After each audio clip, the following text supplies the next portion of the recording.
Assalomu alaykum. Hozir biz bir kontur bir mahsulot bo'yicha hududdamiz. Ushbu loyiha Agrobank hamkorligida Namangan viloyati Mingbuloq tumani Qizilqum MFI 51-59-sonli konturda amalga oshirilmoqda. Bu konturga qovun ekini ekilgan. Maydon hajmi bo'yi 245 metr, eni 425 metr, jami 10 gektar yer maydonida joylashgan. Bu yerdagi ekinlar zamonaviy usullar bilan parvarishlanmoqda. Hozirda ekinlar meva tugish jarayonida. Ekinlarni yetishtirish 90 kun davom etadi. Ushbu loyihaga jami 43 nafar dehqon xo'jaliklari biriktirilgan.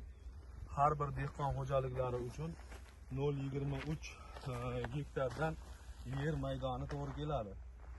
Loyihani samarali amalga oshirish uchun lider tadbirkor etib O'rinib Elmurod fermer xo'jaligi kooperativi biriktirilgan. Ushbu loyiha bo'yicha har bir gektardan 35 tonna, jami 350 tonna hosil olish rejalashtirilgan. Mazkur ekin yig'ishtirib olingandan so'ng ikkinchi ekinga ham yuqori daromadli ekin turini ekish orqali yer egalarining daromadlari yanada oshirib boriladi.